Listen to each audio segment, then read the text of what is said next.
Well, let's begin with a little religious. Let's begin with a teeny little religious practice. It goes like this: you take a deep breath. What? Let's go with a. Let's go with a small religious practice. Take a deep breath and sigh. Take a deep breath. Take another deep breath.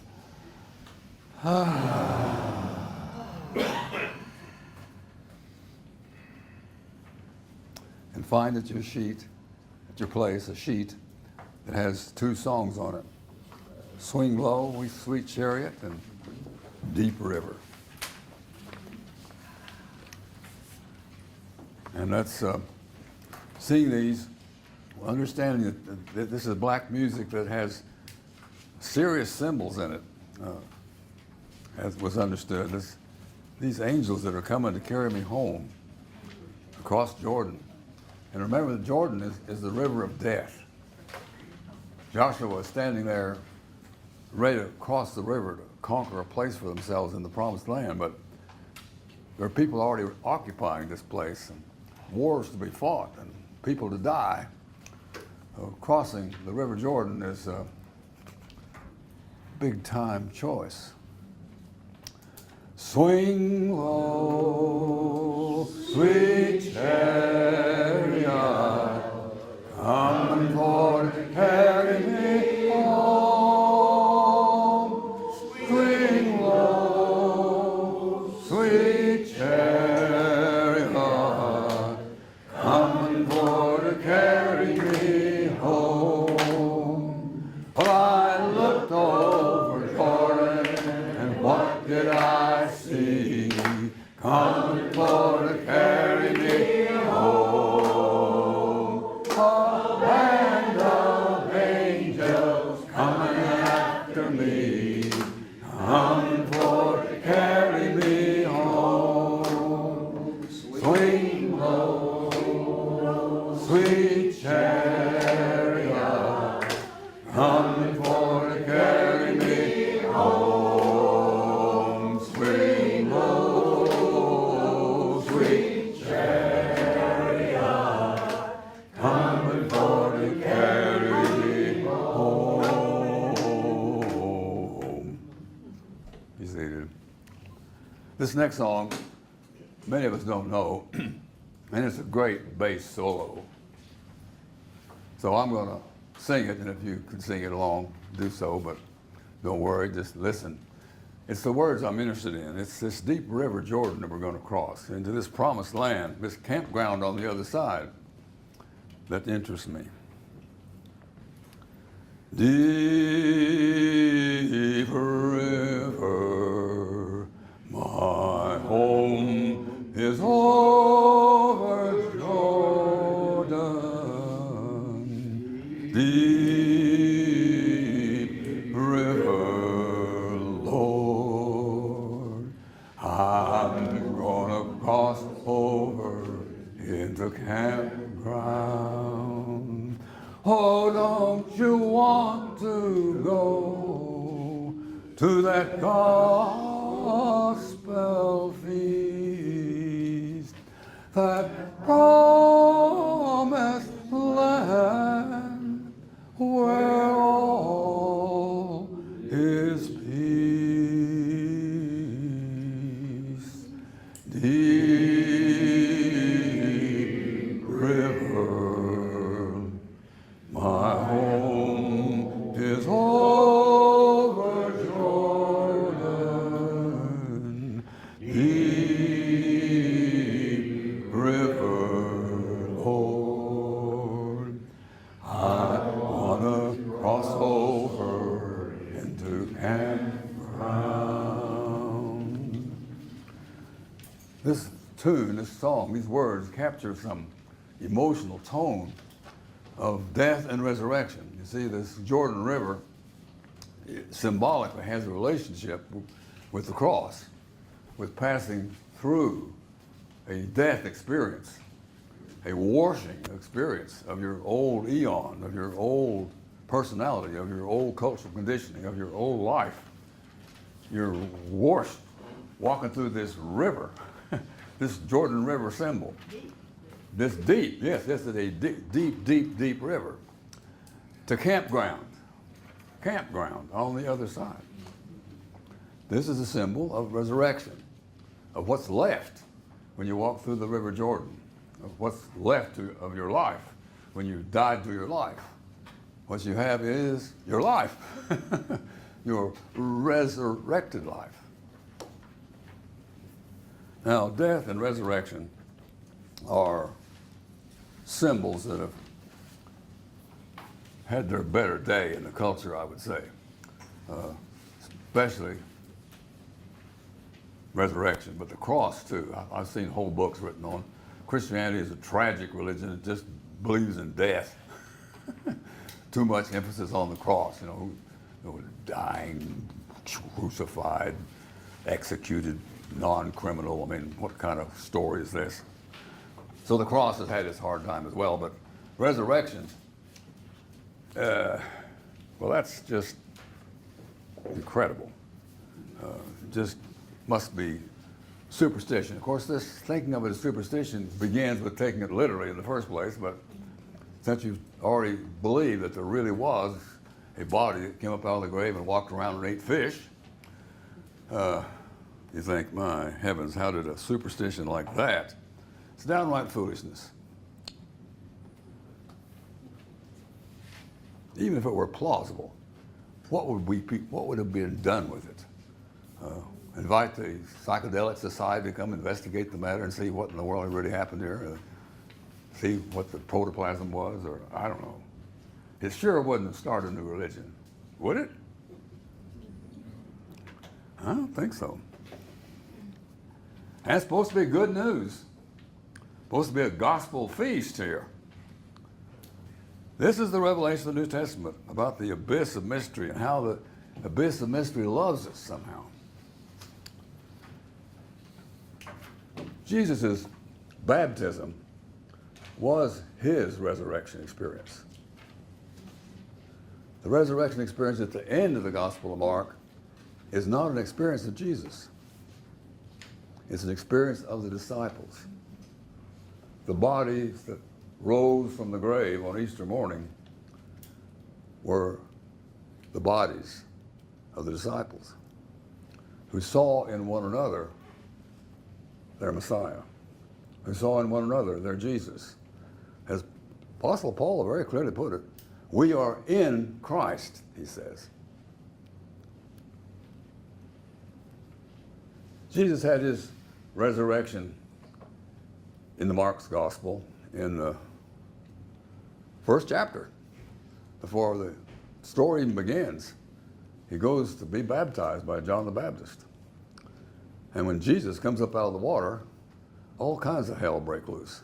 Or heaven breaks loose, actually. Heaven breaks loose. The clouds speak, "This is my son.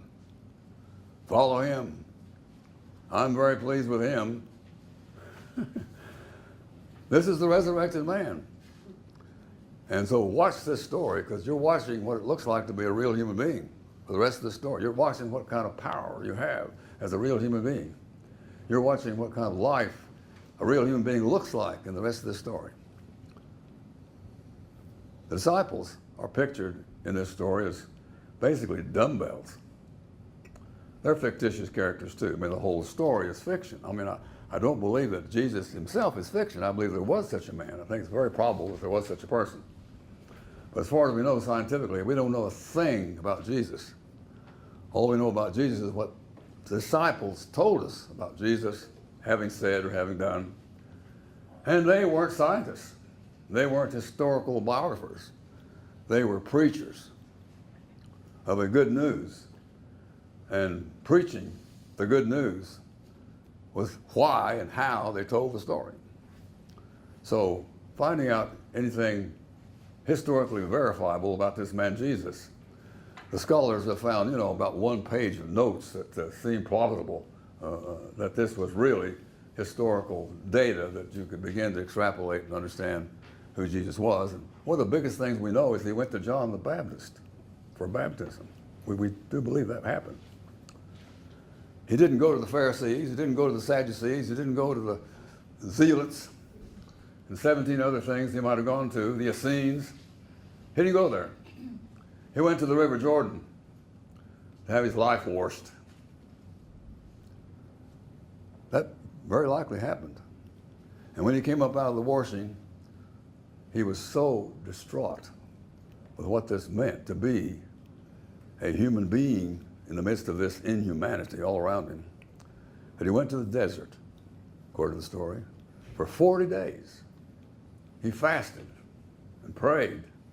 My God, I want to do this life in the midst of this situation. That was the prayer. It was about his vocation, I think. And there were all kinds of temptations came up for him. And Luke, Mark, Matthew elaborated this story some more. But at any rate, at the end of those 40 days, apparently Jesus had defeated the devil here, the whole of the Roman Empire and the whole of decayed Judaism and everything in his own personality that was in the way, and went to do his mission, which he knew from the start was dangerous. I mean, very soon after this, John the Baptist had his head chopped off. And Jesus knew in picking up John the Baptist's work and doing it in his own way, that his head was going to roll too. He knew that. He didn't know he was going to be crucified, I don't believe. He didn't know how it was going to happen. That was kind of big, to be tortured to death. But he knew what he was doing. Every day of his life in this story, he's facing his own death. Everything he says is so controversial that somebody in the audience wants to kill him. That was his life throughout the whole story.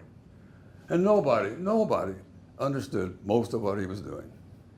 They always found some way to misunderstand it. Even the dearest friends he had, again and again and again, show up to be dumbbells in this whole narrative. And even when Jesus is crucified, they don't understand what has happened. At least not on Friday. But somehow around Sunday morning, after just sort of lying around in the tomb of having your whole life torn to pieces. I mean, think of it here. These guys had left everything to follow Jesus. I mean, they had left everything. Whatever it was, they left it to follow this unusually truth-speaking person who is wandering the crowds and infuriating the establishment. They saw he was a truth-speaking person, and they followed him. And he trained them, and they became truth-speaking persons on their own. He sent them out 2 by 2 all across the country to speak the truth that he was peddling. So they had come a long way with this Jesus. And their expectations for him was very, very high. This was a Messiah-like mensch from their points of view. And they expected to be at the right and left hand of the mensch when he came to power in the world and things like that, which turned out to be temptations, because what actually worked out is that the mensch was killed in the most embarrassing, shameful, possible, painful way you could imagine that the Roman Empire had used to keep everything in line. And so on Friday night, they were in the deep river. Huh? They were dead, killed, decimated, despairing over their whole last 3 years of their lives and life in general and whatever else. Or maybe they were just stunned to the degree of feeling nothing. But on Easter morning, according to this story, these 3 women, real faithful women, show up at the tomb with spices for this dead body. And they find the tomb empty. And they find the message there that, why are you looking for Jesus among the dead? He is alive.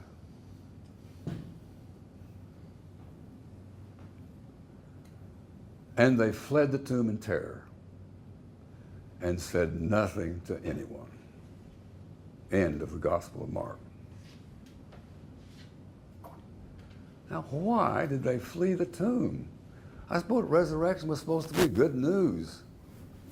But think about it. If they were really the life of Jesus, his resurrected body, they were in serious trouble. They were the next sacrificial lambs. They were going to live a life in an era of corruption and sin and death and struggle and horror as people who were authentic, were alive, truly, deeply, humanly alive. If that was what has happened, that they genuinely experienced this resurrection in themselves of this particular pioneer. So they fled the tomb in terror and said nothing to anyone. They must have changed their mind, at least according to the other Gospels, they changed their mind. When they got back to Galilee, they found the disciples had also fled to Galilee, and they'd fled sooner. The men had all fled sooner. They knew that things were not in good shape. They were gone, back to the promised land, or back to Galilee. So when the women, these three women, arrived to Galilee with news that resurrection had happened, they had a hard time with even that for a little while. But eventually, this story captivated them as a reality. They saw in one another, is my historical analysis of it, this very life that was in Jesus. They saw that this entire commission that Jesus had taken on was now their commission, and they carried it out. Now, is this really the story that's in the New Testament? Or am I just imagining it there? I want to read to you the 24th chapter of Mark to show to you that it really is what the New Testament is talking about. But before I do, I want to read this little poem that I wrote to sort of clear out the mud in my own life about this resurrection experience. Resurrection is about me. I always sort of knew that. Why else would I care about it? And resurrection is not about my life after my death. Resurrection happens now. Was that not so for Mary and the other two women? For Peter, for Paul? So what was it that had died in them, or me, to make a resurrection possible? What died was who I thought I was, what I thought reality was, what I thought was, what I thought was, what I thought is. Yes, everything had died. Is that not what death is? Gone of everything. Resurrection is what's left when everything else has died, leaving plain me, plain reality, plain thought, plainness, which is also human essence, profound humanness, Holy Spirit, body of Christ, real me.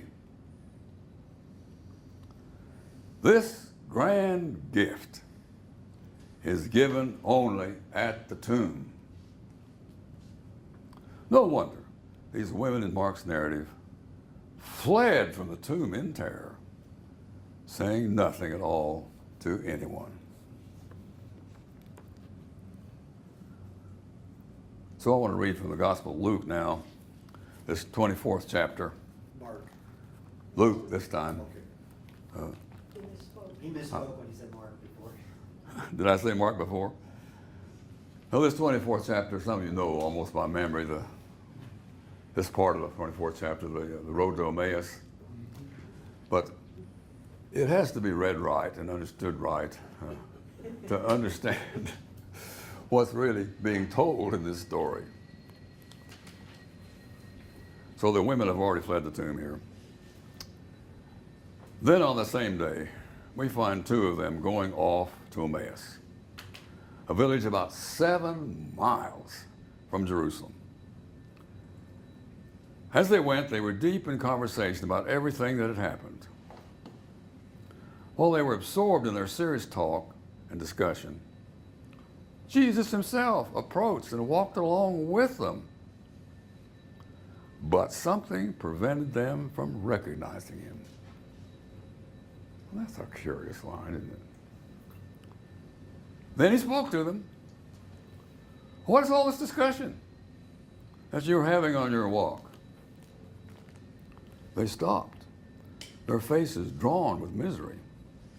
And the one called Cleopas replied, well, you must be the only stranger in Jerusalem who hasn't heard of all these things and what happened there recently. What things? Said Jesus. Oh, about Jesus from Nazareth. There was a man, a prophet, strong in what he did and what he said, in God's eyes as well as the people's. Haven't you heard how our chief priests and rulers handed him over for crucifixion? Had him crucified. We were hoping that he was the one who was to come and set Israel free.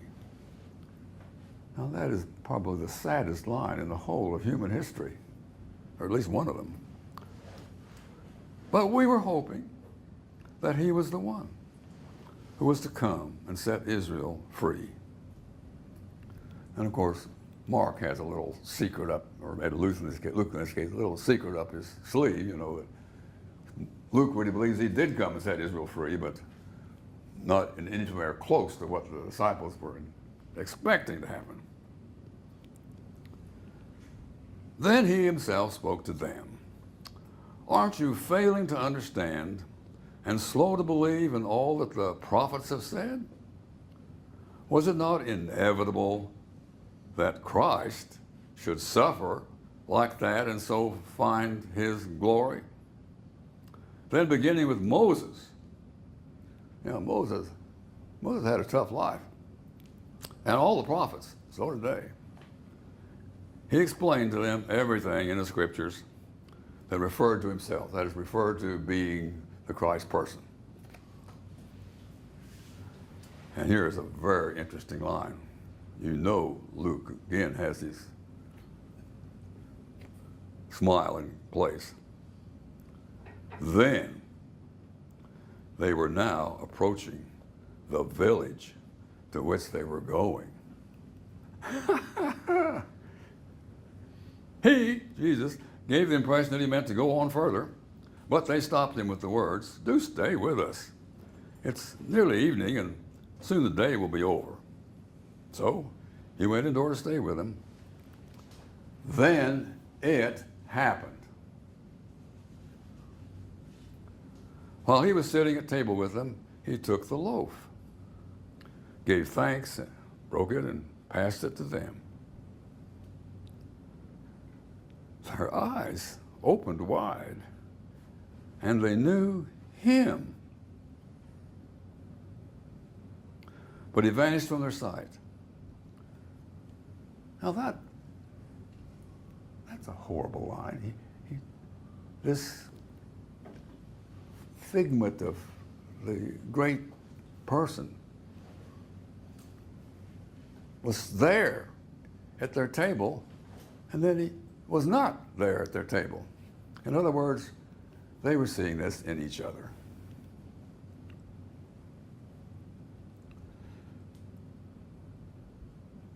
Their eyes opened wide, but he vanished from their sight.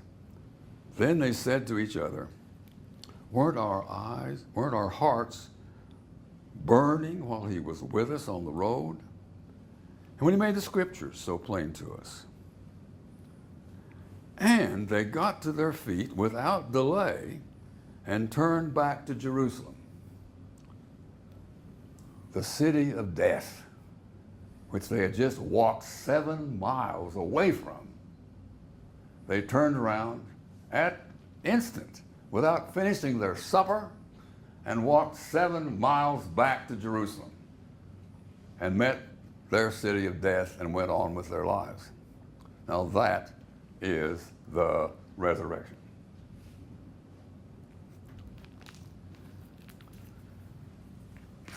But it's a long way from what we're hearing now on Sunday morning.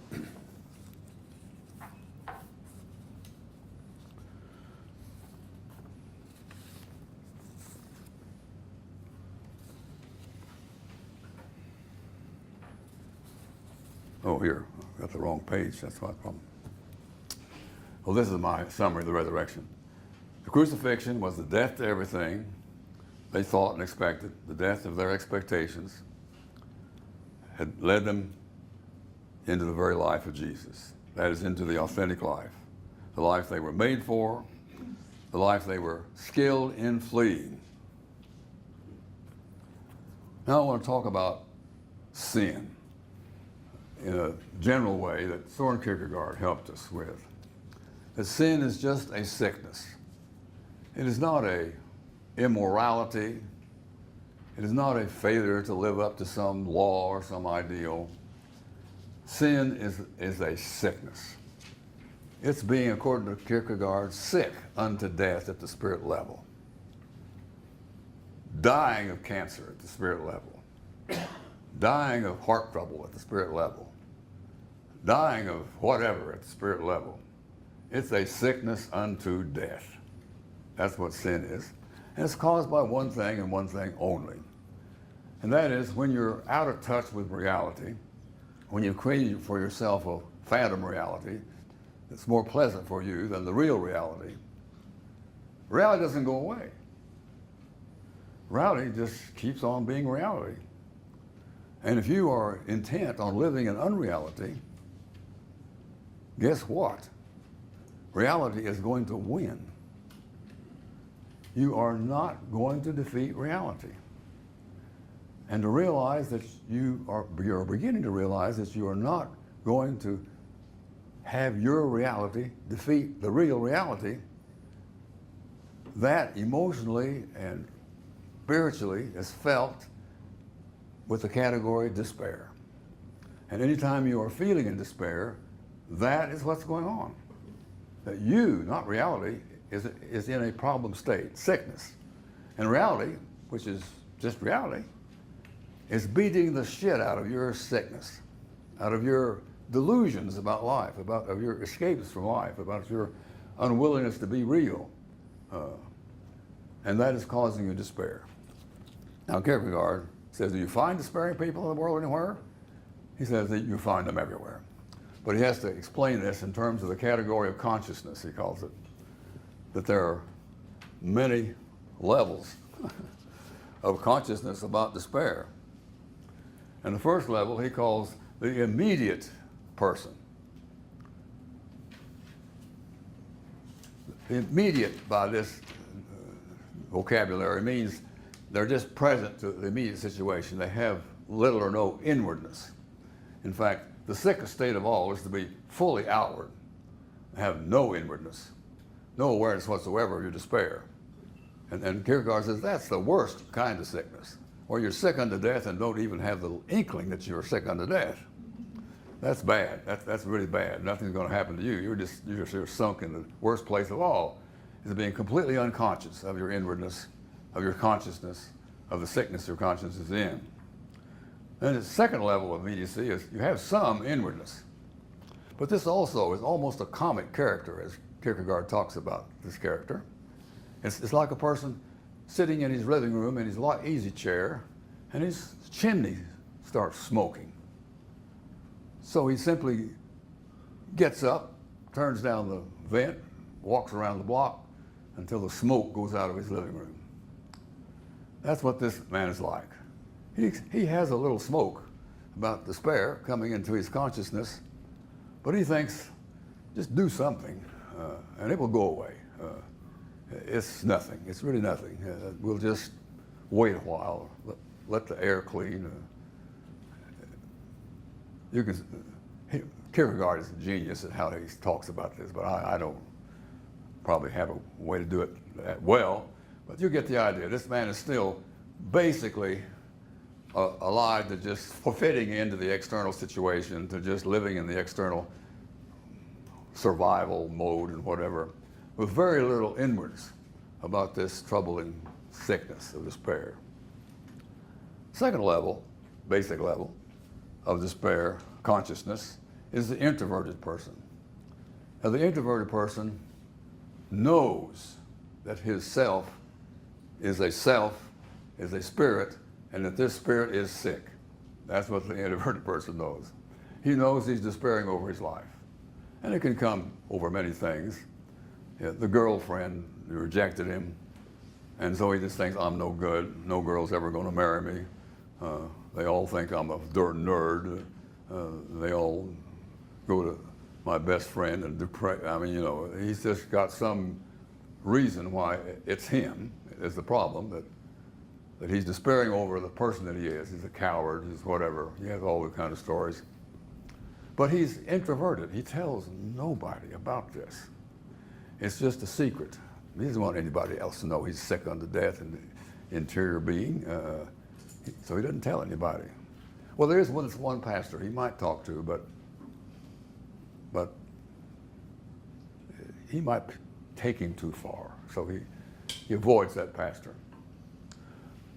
But this intense sense of despair is very deep and very real to him, and it is so real that this is the person, Kierkegaard says, who is most likely to commit suicide. Even though he's a circumspect person who looks from the outside like a quite normal, quite conscious, in fact, quite gentle person, inwardly his secret despair is so intense that he may just show up one day dead. So this person might be inclined, says Kierkegaard, to talk to somebody about his secret. And so he does. He goes to this particular pastor who at least listens, and he tells him about the secret. But then when he gets away from the pastor, he is so ashamed that one person in the world knows his secret that he goes back and murders this pastor. I think this really happened to a pastor I knew when I was living in Evanston, Illinois. At least there was one of these guys that had been his client who murdered him in his own office for no apparent reason. Whether that's true or not, I don't really know. But anyway, it may be this guy who's murdered his favorite pastor, then goes and commits suicide after all.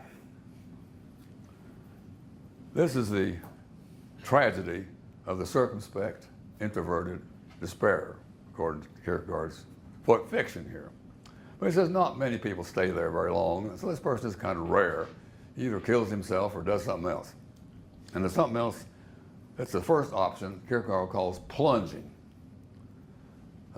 In order to bury the despair, this man can plunge into debauchery, for example, into drugs, into love, into sensual exploits, into sexual things of all sorts, into whatever helps him drown the despair and feel a little bit alive. This can even be, Kierkegaard says, honest, good work. Such good, noble work that it keeps him so busy that he does not have time to think about how wretched his inner life actually is. Plunging. But eventually, plunging burns out, or might burn out, or you might become able to take a more conscious step about being in despair, which Kierkegaard calls defiance. This is the man who just decides inwardly to be a despairing person, to knowingly create a false brand for himself and be that brand in defiance of reality. Makes you think of some people you may know who have created their brand. These are strong people. These are people that probably are leaders of something or other, people with followers who take on the horror of being a despairing race and just run with it. The irony, Kierkegaard says, about this active, despairing person is that the whole drama can be resolved into nothing in one decision. That this fragile universe that this person is intent on being is a fragile universe created by this person.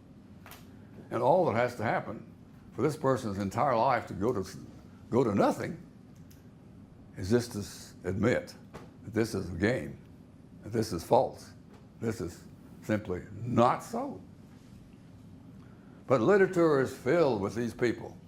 Madame Lafarge and The Tale of Two Cities, Ahab and Moby Dick, the whale. You remember the story of Ahab. He loses his leg fighting this white whale, this huge white whale, symbolizing for the author here nature itself, I think, or God itself. Anyway, he loses a leg in his first fight with this white whale, and he is so resentful of a reality that makes him half a man that he is intent on getting this white whale, killing this white whale. So this passion of going after the white whale is most of the novel. And even as he dies trying to kill the white whale toward the end of the story, he's waving over his head, falling, asking the rest of humanity to follow after him, which they do, most of them. And the whale destroys the whole thing, except for one person who lived to tell the tale. Anyway, what a novel that really is. And you have to read the novel to get the full emotional power of it. But if you want a dramatization of the defiant, active defiant man, Ahab is certainly good. Finally, Kierkegaard goes on with the passive defiant person. This is the person that even gets to the point of realizing that active defiance is also foolish, but designs for himself another way to maintain despair, to be a person that embarrasses reality. Kierkegaard says it's like a little syllable on a written page, becoming conscious and realizing that it's a mistake. It's a topical error on this manuscript. And this topical error becomes aware that I am a mistake, and I am going to be a mistake, for that accuses the creator of being a very bad creator. That kind of despair also makes it into literature of these all passive refusals to live, blaming reality for that problem. Okay, that's my summary of one of the greatest books ever written, according to Kierkegaard. He said that's his best, and of course it has a lot more in it. But the main point is this analysis of despair as a sickness in human life is also, before God, according to Kierkegaard, defining sin. And Tillich picks this up, you may recall, and says something like the deepest experience of estrangement is despair. So I'm going to spend the last moments I have here on the healing word.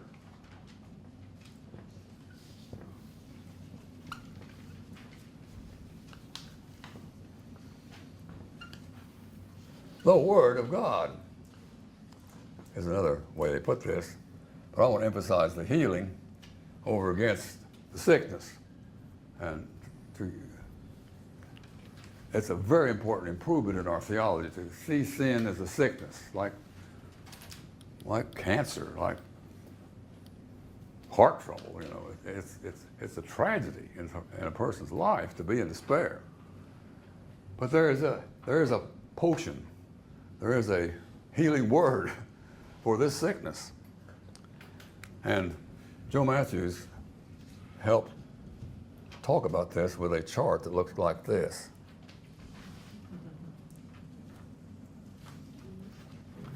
He says this healing word applies to the past, and it applies to the future, and it applies to the now of your existence, and it applies to the whole environment of other people on the planet and the earth and everything that you encounter.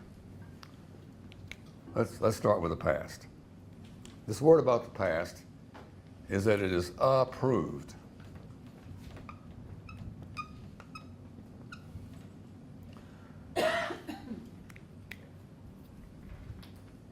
Now, this only makes real sense when you're in a real situation. So I've picked out one in my life that has to do with the past. I went, after Joyce and I had abandoned the order and tried out all on our own, the first thing we did was we went to California to do therapy. We knew we were arrears in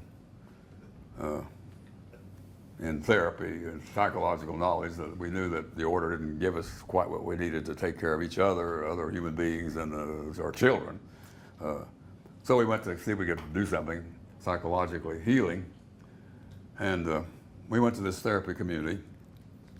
And one of the first things I learned there in their active exercises, which had to do with remembering your past, they had this bring in pictures of our parents and talk about those pictures and so forth. At any rate, in these interviews, I came across the truth that I had joined my father in oppressing my mother.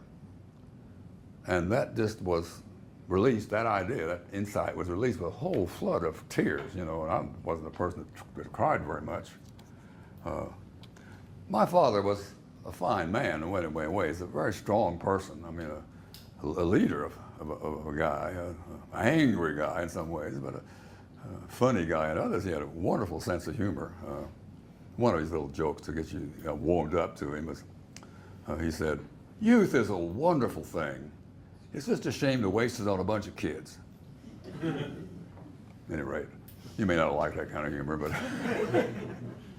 but he was funny. He was a good teacher. He was a teacher of statistical mathematics. And he sort of moved me into mathematics, and I was glad to go. And we didn't have agreement on what mathematics was and what it meant to be a mathematician, but I respected his mathematics and his golf. He was a very fine golf player. He'd gone to college on a scholarship to play baseball. I mean, he was a guy.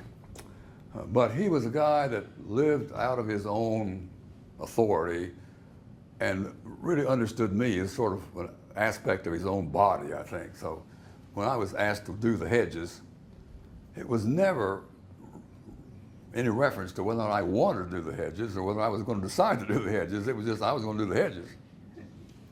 That was a kind of a bossy person that he was, in relation to me at least. So I had a love-hate relationship with this guy. And my mother was much more compassionate, much more accommodating to him than most people would have been, I think, and certainly protective of her children, devoted to them and all that. Maybe not the world's champion in emotional enthusiasm, but kind of arid. She was a school teacher too. But I was sensitive to her shaming me, and we were tight in that way. So when I learned that my father and I had joined in suppressing my mother, there was things in me that broke loose. At any rate, that past, which is still my past, is approved. This is the healing word, that I don't need to despair over the childhood that I had. It was obviously good in some ways that I still, and so on and so on. But whether it was good or bad or whatever it was, it is approved. And that message releases me into the present and into the future. That whatever I am at this moment, it came to be out of my past. So if I'm rejecting my past, or if my past has to be rejected by me, then I'm rejecting my present, because my present is made up of the results of this past. So this is a healing word that the past is approved, or forgiven if you like. It's for everybody. And the word of facing the future is that the future is open.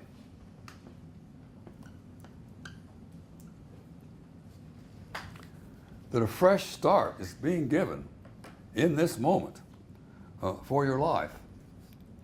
And this is true no matter what you're facing. And I've faced some pretty tough things. And I mean, growing up in this religious order, had a lot of opportunities to believe at times that the future wasn't open. But this kept me going here to accept the fact that we could try again here, we could do again, we could move again, we could expect a future. So for most of my life, I was making 5-year plans into a really promising future. I mean, you know, I figured this out, that what future could be for me, and for the world, for what I could do for the world. Built my little 5-year plans. And I did that with, right up until I was 80.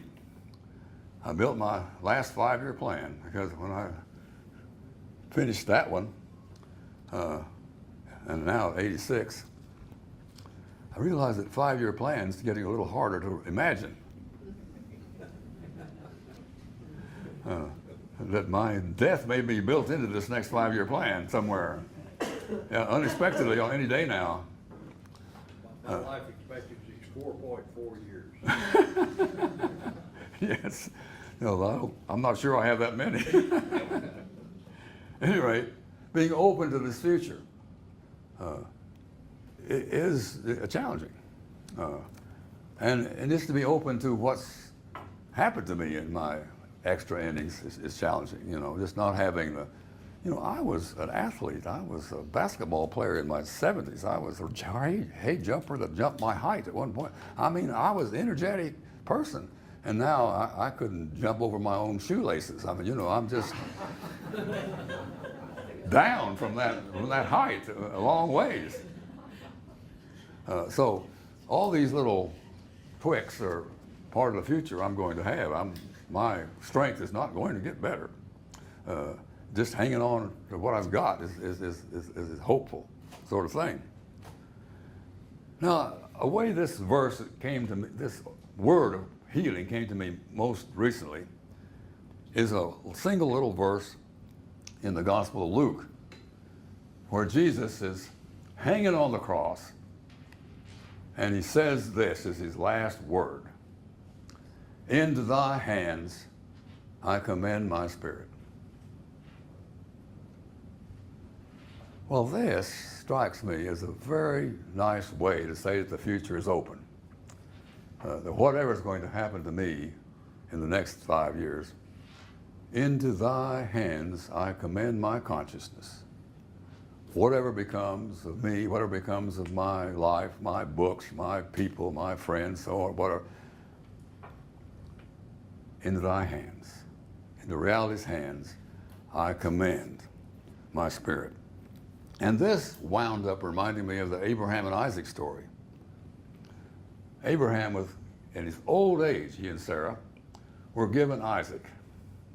And Abraham's big hope for the future, a promise he heard, was that he would be the father of descendants that outnumbered the sand and the seashore. And in his late life, he finally had a son that might carry this out. And now the command came to him to give back what is given to him. So he goes up the hill to give back what was given to him, Isaac. And it turned out that Isaac was given back to him again. But this story has had a great ramification throughout the history of the world, that life is about giving back what is given to you. So that this is what the saint looks like. All the gifts you have, all the opportunities you have, all the situations you have to live that are given to you, your sainthood is giving them back unto death. That is a word about being open to the future. Then there's a word about being received.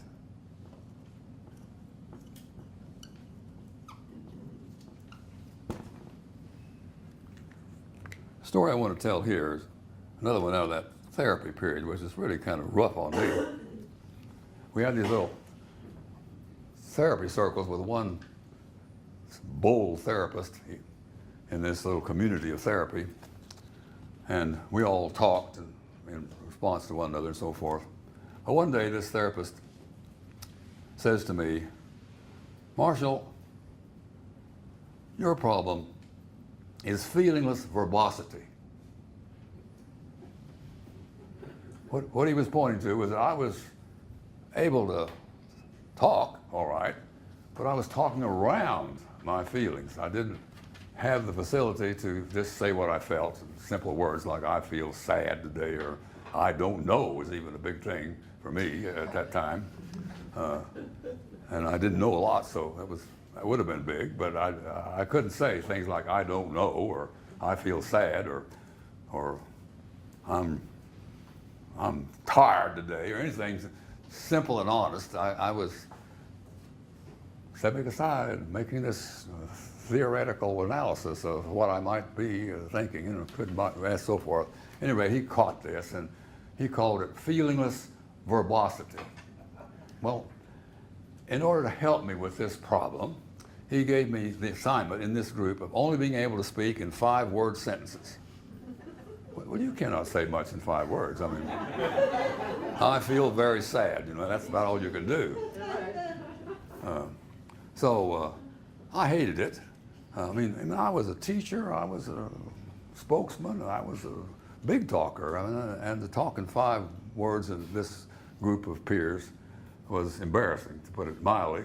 I fought it for a while until I rather realized that this rather wise person was on to me and tried his therapy, and it did result in learning to talk better from my feelings, and it's improved my relationship with my children and with Joyce and with maybe everybody, I don't know. At any rate, that was accepted by me, I think, because I remembered that whatever this was going on in my inner life, I'm received.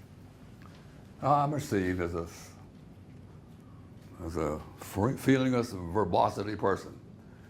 And I can make steps from here, maybe. But in any case, wherever I am is where I am. And I'm received right there. Now the last one of these is, in a way, the hardest one. It's all that is good. But I'm always facing a good situation. I'm always facing God, you might say, the gift of God in this situation. And there isn't some other situation in which I'm going to live. It's the only one I've got. And it's good because it's real. Good because it is a situation I've got. And situations can get tough on you. So to say they're good, in one sense, doesn't even make sense. Because I know that my life could be better, and I sure know that the United States could be better, and that the world community could be better. And so to be given Trump as a president, and to be given my Southern upbringing and Confederacy hangovers it's good. It's what I've been given. It's just, it's a little bit hard to take in at first.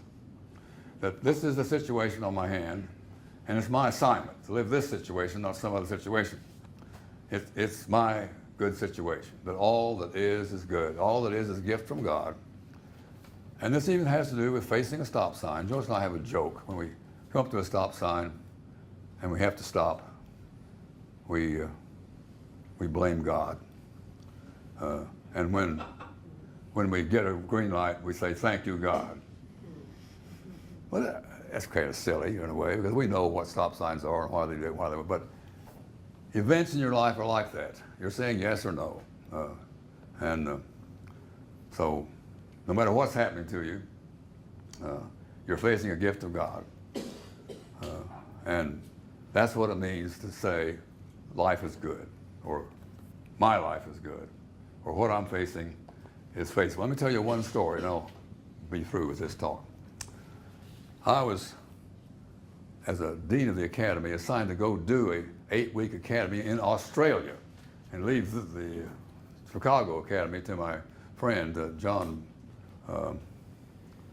Baggett, couldn't think of his name for a minute, and get on this airplane and travel, I don't know, it seemed like 24 hours to get there, to work with a group of people to put on an academy that was, well, when I got there, they hadn't done anything really. And I had to train a staff. There were some people that had some teaching experience. And we had to recruit 90 people for this thing. And there were some people there that you wish you wouldn't even on your team. I mean, this did not seem like a really good situation by the first blush of it. And I was deeply alone in it. Even though I loved walking down the street with those wonderful Australian guys to the pub and drinking beer with them and all that, getting this academy into place and getting it taught reasonably well was a challenge God should have asked somebody else to do, you know, kind of thing. So that's a good illustration of how you might, in a situation like this, as I sort of did. This is my situation, let's deal with it. We did recruit 90 people for this program. We did finally have a faculty that did it. Not too well, but they did it. And so after that, my life was ruined. If I could face that, most anything can be handled. Anyhow, that's the end of my story here. This is the healing word, according to Joe Matthews and others.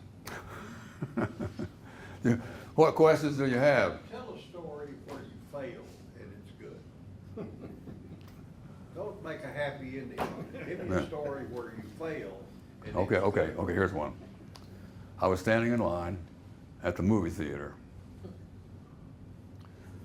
and the clerk that was selling tickets was so clumsy and so slow that I was going to miss my movie.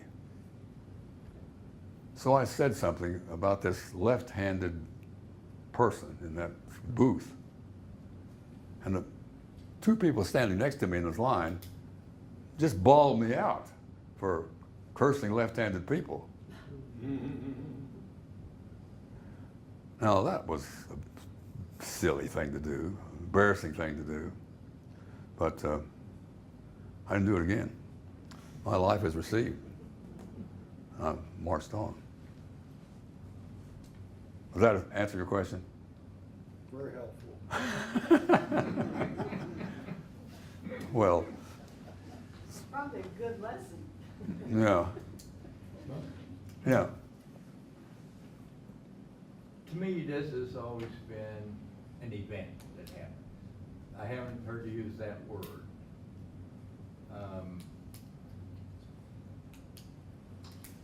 Existentially, what does this mean? I mean,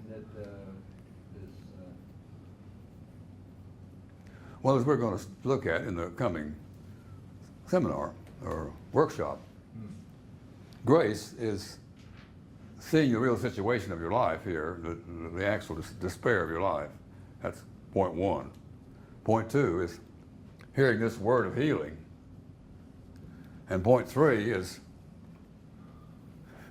accepting this word, of accepting your acceptance, as Tilly puts it, huh? That's the event we're talking about, isn't it? yes. To me, it is anyway. Okay. Well, that event of healing, and any event can be the event of healing, but we usually think of the events of healing as something really dramatic or fairly dramatic, which some bit of your deep sickness is brought into check. Well, it can also be just, what would you call it, something you're just living out of, and not having really dramatic events happen. But it can be very dramatic, or it can be not so dramatic. It can be, what do you call it? Yeah, it's an ongoing process, and some of these events are dramatic, and some of them are very dramatic, and some of them are just you might think are trivial, but actually healing your life is never trivial, however minimal it may be. Yeah. Yes. So recently I got a cold and then was informed that because I'm on blood pressure meds I can't have any medicine for it. And I just had to slowly recover on my own. And it kind of inverted my sense of what healing might be, that it wasn't. Can you tell a story where a healing word isn't a short or quick, but it's kind of that longer process slowly? Or is it always an event? Is it always? Because Well, healing then was just continuing for probably a week and a half. Well, Slowly coughing out shit out of my lungs. Hopefully it would feel better. well, we're talking about the spirit level of healing. Of course, healing the physical body has long-range things, but some healings of the spirit level have long-term processes as well. I mean, think of overcoming alcoholic addiction or cocaine addiction kind of thing. It's day by day, you know, over and over and over and over and over and over for a long period of time before you really get your habits settled where you feel like you've left that addiction behind. Or grief. Grief. Or grief, yes. Really taking in the fact that you lost a husband or a wife may take, and there's nothing wrong with taking a long period of time to grieve, but despairing over your life is something else that you would like to heal quickly, but you don't.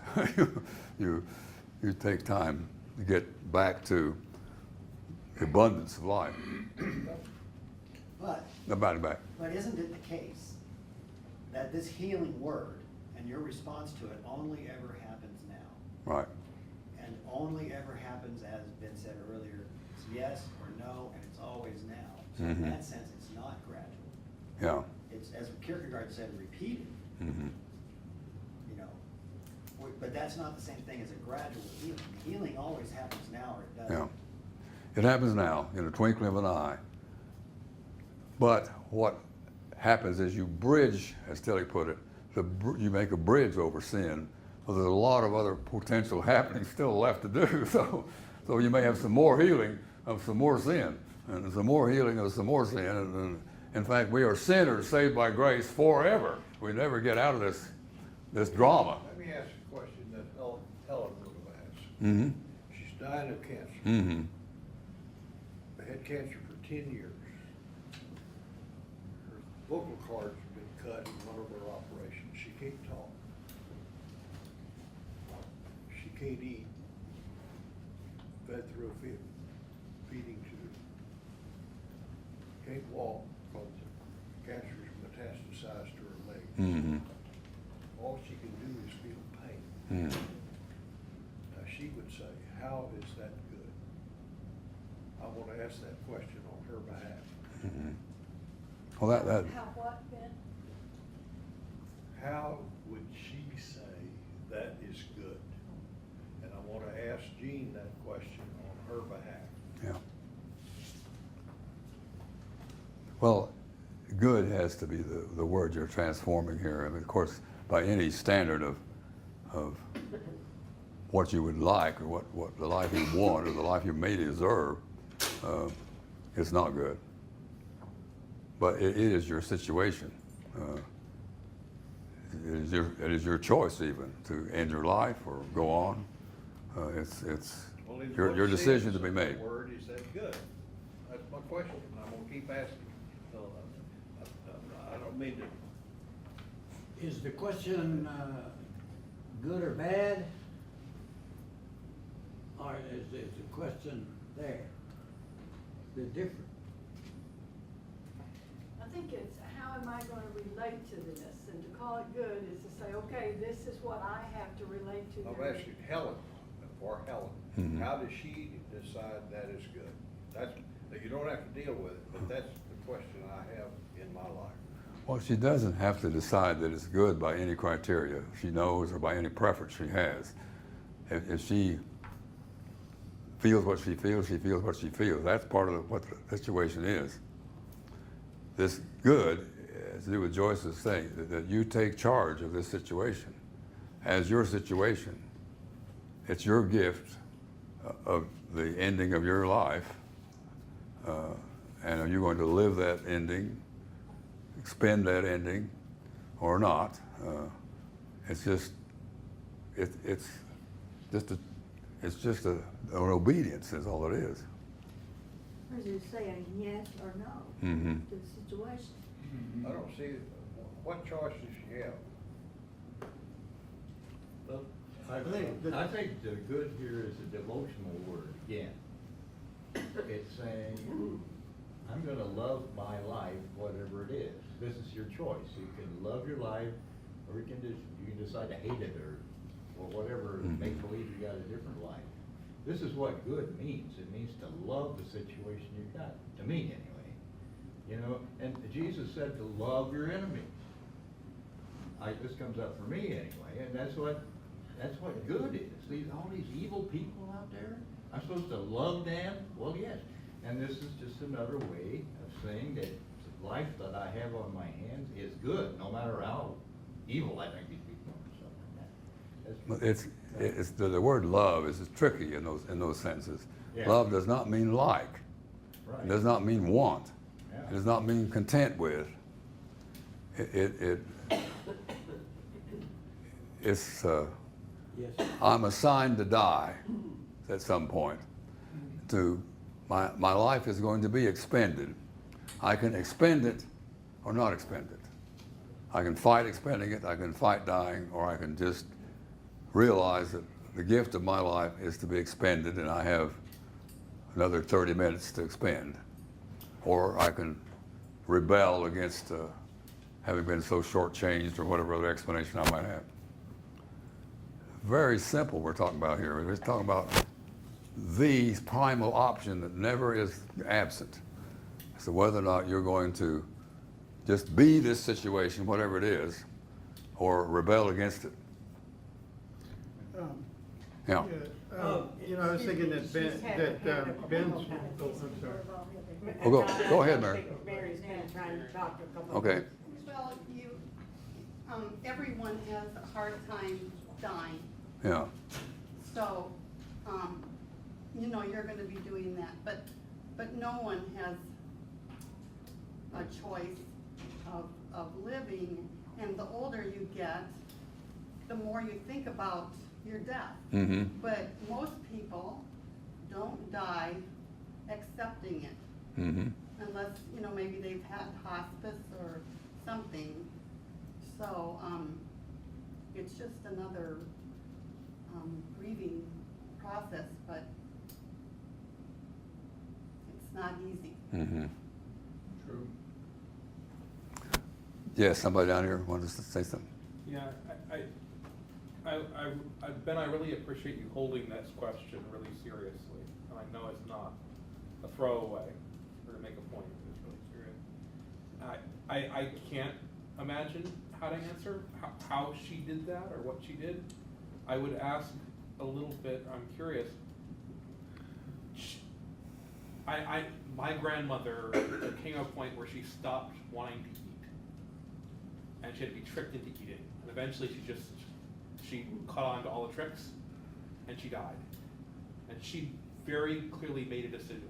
And as someone who had had polio her whole life and paralyzed for 60 plus years, she was very clear that it wasn't that she stopped, but she made a decision to die.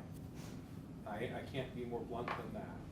I don't know what Helen's decision was, but it sounds like there was some point in the midst of all of that, where she still made a decision that wasn't to die. And so I'd ask, why would she? Except if she was saying yes to it, or calling it good at something. And I don't know that I can't answer that, I don't know her well enough to know, but is there something in that? Well, what's implied behind this particular conversation is something that Rumi said, a little piece of poetry. He says, life and death are two wings on the same bird. You do not have life without death. You do not have death without life.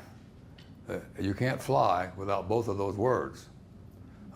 So you can decide right now to die, and then you can expend what's left of your life with that already solved.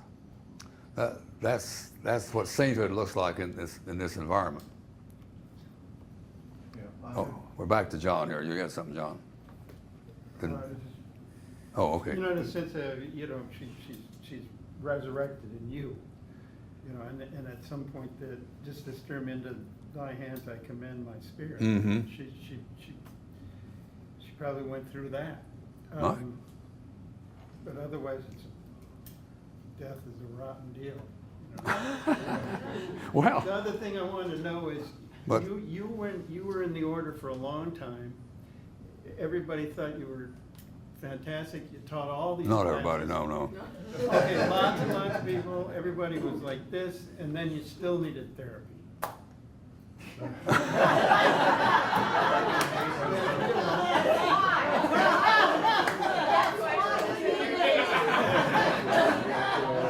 Not everybody thought. Well- That was great that you opened up about that. Oh, well. The one story I want to tell, I have a brother-in-law who lost his arm in Vietnam. You know, and when I first met him, very, very angry young man. And it wasn't until he was able to say that he was a one-armed man that he could move into the future. Mm-hmm. Right. And that was, you know, that was his saying it was good that that's who he was. Mm-hmm.